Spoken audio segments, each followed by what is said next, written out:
ছোট্ট বাচ্চারা তাদের হাতে যদি কেউ কিছু তুলে দেয়, ওরা মনে করে যে তাদের হাতে জিনিসটা দিয়েছে সেই বুঝি জিনিসটা দিয়েছে।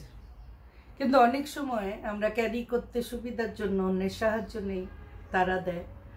এই প্রসঙ্গে আমার মনে পড়ছে অনেক বছর আগের একটা কথা। আমি অনেক কিছু নিয়ে আমার আপার বাসায় গিয়েছি। তার ছোট মেয়েটা, যে এখন নিউজিল্যান্ডে পুলিশ অফিসার, তো সে তখন অনেক ছোট, এই বছর 3 হবে বয়স। আমি রিক্সায় করে গিয়েছি, অনার্সে পড়ি তখন। অনেকগুলা টোপলা টাপলা ছিল, কিন্তু আমি চিপস কিনেছিলাম অনেকগুলো। তা রিক্সাওয়ালা ভাই সাহায্য করেছে আমাকে, নিচতলায় বাসা ছিল, ঘর পর্যন্ত নিয়ে দিয়েছে। সে আমাকে বলছে, জানো মাসি, রিক্সাওয়ালা আঙ্কেল আমাকে এতগুলো চিপস দিয়েছে।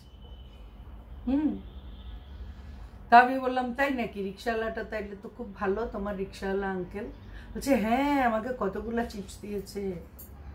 এই ঘটনাটা, এটা খুবই স্বাভাবিক ঘটনা, আমরা কেউ খেয়াল করি, কেউ করি না। কিন্তু বাচ্চাদেরকে সঠিক কথাটা বলা দরকার এবং ওদেরকে শেখানো দরকার। ও যে রিক্সাওয়ালা আঙ্কেল বলেছে, দেখো বন্ধুরা, আমরা ওভাবে বলি দেখেই বাচ্চারা শিখেছে রিক্সাওয়ালা আঙ্কেল। কিন্তু অনেকে বাসায় কাজের লোককে কি বলে সম্বোধন করবে, ড্রাইভার সাহেবকে কি বলে সম্বোধন করবে, কার সাথে কি আচরণ করা উচিত, এগুলো শেখায় না। বাবা মা গলা ছেড়ে মানে উচ্চস্বরে ডেকে ডেকে কথা বলে, বাচ্চারাও ভাবে এদের সাথে বোধহয় এভাবেই কথা বলতে হয়। হ্যাঁ, ওরা যেরকমটা দেখে সেরকমটাই শিখে। ওরা যদি দেখে ওদের বাবা মা অন্যদের সাথে সুন্দর আচরণ করে, সুন্দরভাবে কথা বলে, সদয় আচরণ করে, যখন তারা অসুস্থ হয় বা কিছু, তাদের দিকে খেয়াল রাখে। হ্যাঁ, আপনাদের সবার বাসায়, প্রায় সবার বাসায় একজন সাহায্যকারী আছে, তার কথাই মনে করে বলছি।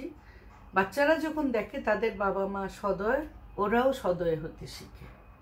আর বাচ্চারা যখন দেখে তারা এদের প্রতি অবজ্ঞা প্রদর্শন করে, ওরা ওটাই শিখে। তাই আপনি যদি ভবিষ্যতে আপনার সন্তানের কাছে গুড বিহেভ আশা করেন, সদয় ব্যবহার আশা করেন, আপনাকে কিন্তু সদয় হতে হবে। শুধু নিজের আত্মীয় স্বজনের প্রতি না, কর্মচারী যারা আপনার সেবক আছে তাদের প্রতিও।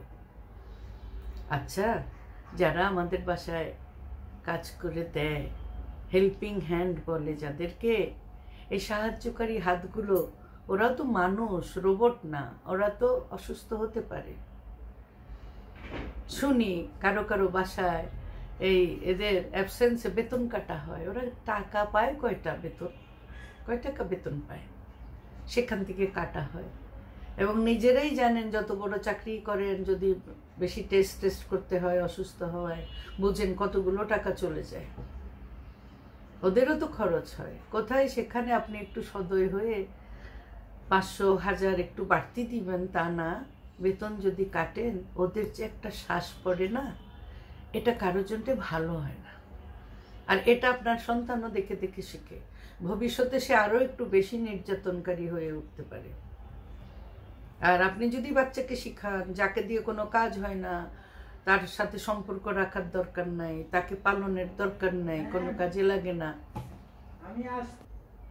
তাহলে ভবিষ্যতে সেও কিন্তু চিন্তা করবে, বাবা মা বুড়ো হয়ে গেছে, এখন কোনো কাজে লাগে না, তাদেরকে এত যত্ন করার দরকার কি? খেয়াল করেছেন কি সর্বনেশে কথা? হ্যাঁ, আপনি আপনার বাবা মার যত্ন করুন, আশেপাশে বয়োজ্যেষ্ঠদের সম্মান করুন, আপনার সন্তান এটাই শিখবে। এবং ভবিষ্যতে আপনি যখন বার্ধক্যে পা রাখবেন, আপনিও সদয় আচরণ লাভ করার একটা সম্ভাবনা থাকবে। কি বলেন বন্ধুরা? ভিডিওগুলি যদি ভালো লাগে, আমার ভিডিওগুলি অনেকেই বলে ভালো লাগে, এই কথাগুলো অনেকেরই শোনা দরকার, সেরকম মনে হলে প্লিজ ভিডিওগুলো শেয়ার করবেন। আপনি যদি বুঝিয়ে কাউকে বলতে না পারেন, ভিডিওটা শেয়ার করে দিলে তিনি শুনতে পারেন। 10 জনে শুনলে একজনেও যদি পালন করে, তবু তো কিছুটা হলো। কি বলেন?